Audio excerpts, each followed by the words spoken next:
Good morning and welcome to Stock Market Today. It's Friday, May 22nd, 2020, and I am your host, Dan Russo, the Chief Market Strategist at Chaikin Analytics. Find me on Twitter at @DanRusso_CMT. Stock Market Today brought to you today and every day by Chaikin Analytics. Head over to chaikinanalytics.com/today where you can sign up for a free email where I get a lot of the content for this show, as well as give you daily stock ideas to consider that hits your inbox every trading day before the market opens. So U.S. equities were mostly lower in Thursday's trading as trade tensions between the U.S. and China have elevated, though the Russell 2000 managed a small gain. Industrials were the only group to close higher on the day. Energy was the biggest decliner. Treasuries were flat for the most part. The dollar was stronger against the euro and little changed against the yen. Gold finished down 1.7%. Crude oil was higher by 1.3%, gaining for a sixth consecutive day. Now, as we get to the desk this morning, some of the news out of Hong Kong overnight has S&P futures down 0.5%, but off their pre-market lows. Asian markets were lower overnight, led by Hong Kong, which lost about 5.5%. European markets are mostly weaker, but also off their lows.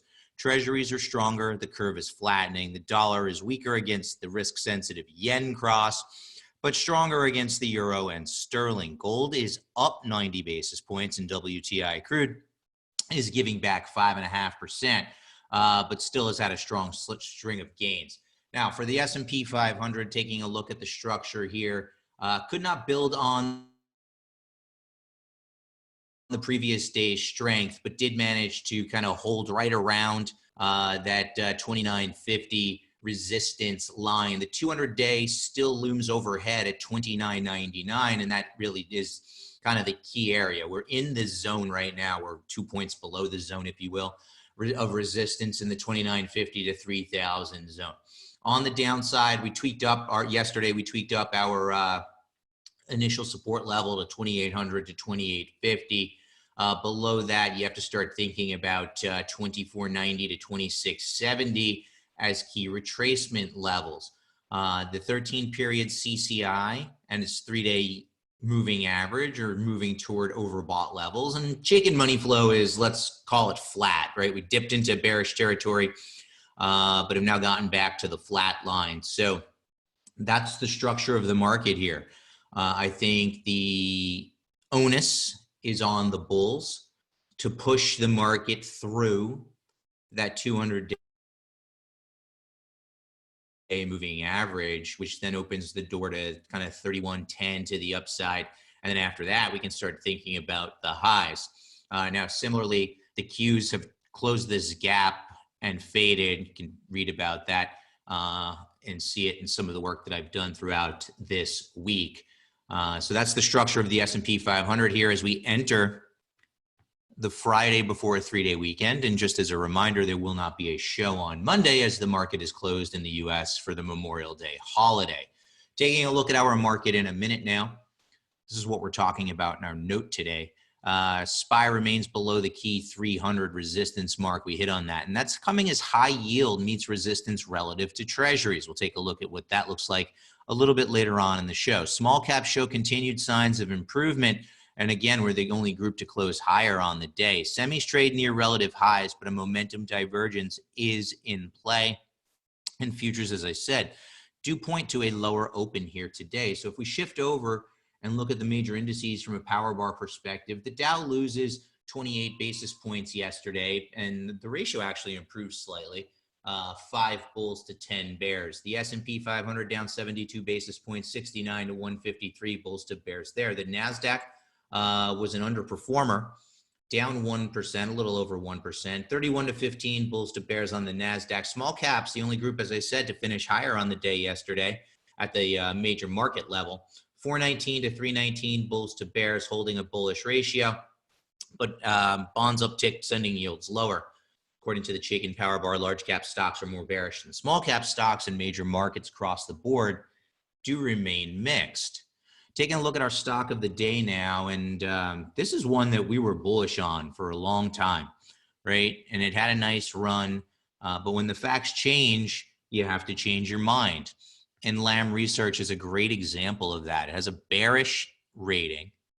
It's a weak trend. Now, semis are still a strong industry group, but the trend here is weak, meaning that it's below its declining long-term trend line. So if you are thinking about looking at some stocks in the semi space, Lam would not be one that I'd be looking at as a long idea. If we take a look here, you can see the consolidation that's playing out. Now we're lagging the market. So we have a bearish stock lagging the market. Look at the intensity of this bearish money flow as the stock is now overbought based on our indicator. What's a really interesting feature here at Chaikin Analytics is what we call our checklist. The checklist tells you what you want to buy or sell, right? And then timing, when. So if we look at a stock like Lam, we can see that it has a bearish rating. It's underperforming the market. Now the industry group is strong, but that's the only green check mark it has. It is overbought, it's below its trend line, and money flow is weak. So the weight of the evidence certainly points away from Lam being a long idea, actually points at the potential for it being a bearish idea, in my opinion, especially if the bearish divergence in semis on a relative basis that we're going to look at later on in the show begins to be confirmed. And we'll talk about what that means when we get to that chart. Let's look at our sector tracker now. Movement of the major sectors over the last 5 days. Energy industrials at the top of the list. So again, we started talking a little bit about that reflationary basket of sectors doing better here in the near term. And that's what this speaks to, in my opinion. Discretionary and comms round out the top 4. Materials are an area of the market where we are certainly warming up, at least from a relative trend perspective. Financials, tech, and REITs, kind of middle of the road.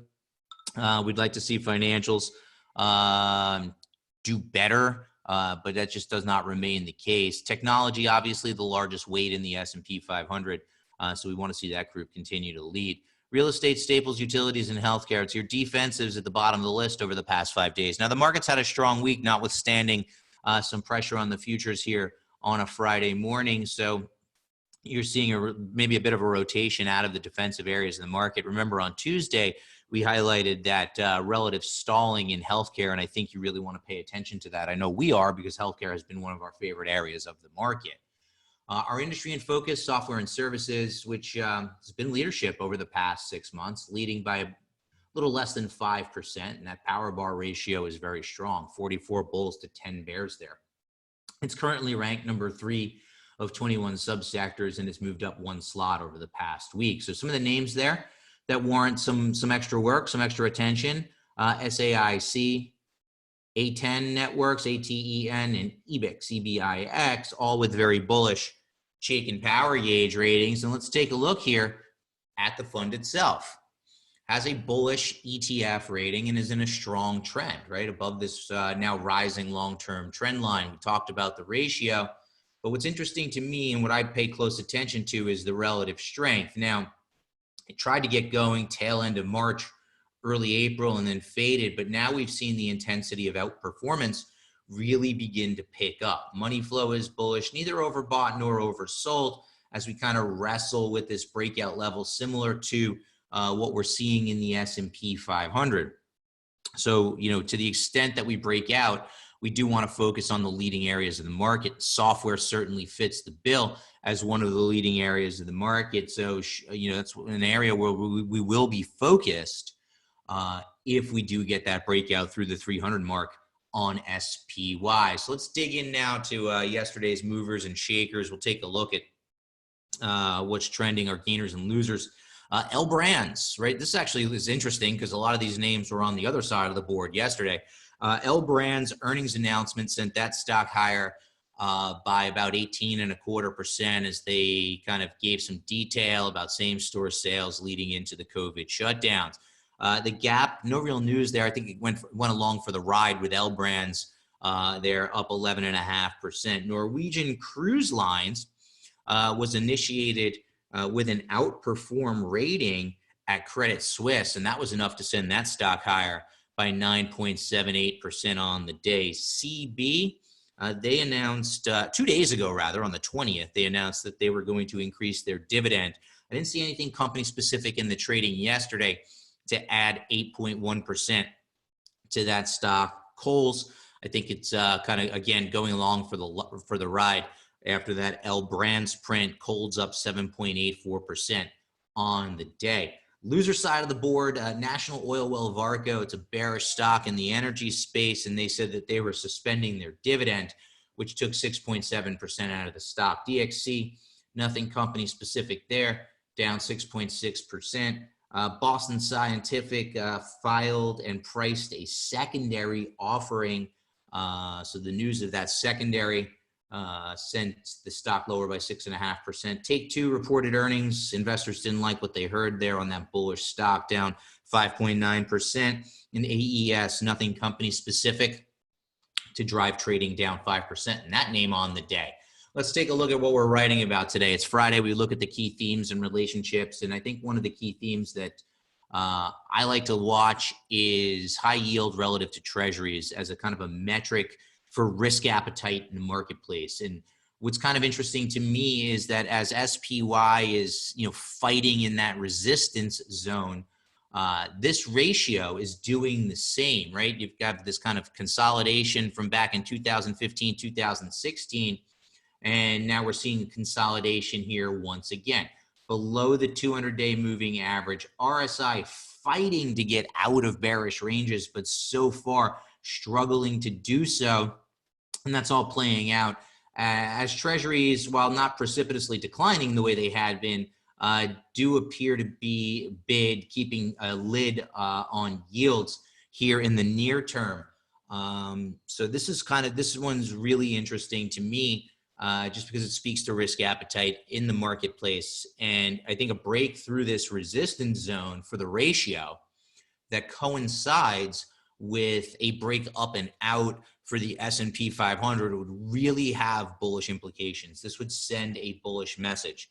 I also want to highlight, though, that this has been rolling over since really late 2018 as rates have been declining. So that slowing growth theme that we've been talking about for a while has really been evident across asset classes and not necessarily in the equity market, which to me speaks to the importance of paying attention to what's going on in other asset classes. Even if you don't trade them, even if you only invest in equities, I think you need to be aware of what's happening in the fixed income market, in the commodity market, because they could paint a picture that impacts relative performance, at least at the equity level.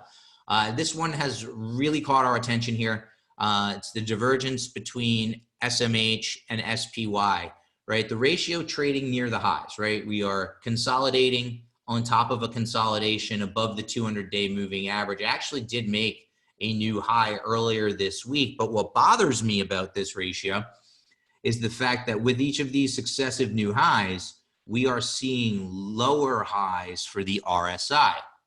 Now, haven't seen the breakdown yet, but that needs to be confirmed. But you can picture a situation where if we do get confirmation by the ratio breaking down, leading to further weakness in the SMH itself, all of a sudden that Lamb research that we talked about could really start to come under pressure. So this is something that I'm watching very, very closely because I think a breakdown here, number one, could have bearish implications for the market. And number two, obviously bearish implications for the bearish names within the semiconductor space. So it's something we want to really keep a close eye on. And then finally, with trade tensions elevated between the US and China, I'm watching this one pretty closely. This is the CQQQ, the China Technology ETF that has made a series of lower highs within this kind of big picture consolidation above the moving averages. Now the RSI is beginning to move lower after just tagging an overbought level, and CQQ against the SPY still in a similar consolidation. But a lot of the kind of big names that people are focused on, JD, Alibaba, fall into this group. So I wanted to call it out today as tensions are becoming elevated between the US and China on the trade front. So just something to watch and keep in mind. That's going to wrap us up. We are offering our 14-day trial, but I want to take the time now to thank you all for carving time out of your morning to spend it with me each day. I hope you all have a great 3-day holiday weekend and, in a shelter-in-place manner, still manage to kick the summer off in the right direction for Memorial Day weekend. I will be back here with you on Tuesday. No show on Monday. Please be well and be safe, and have a great weekend.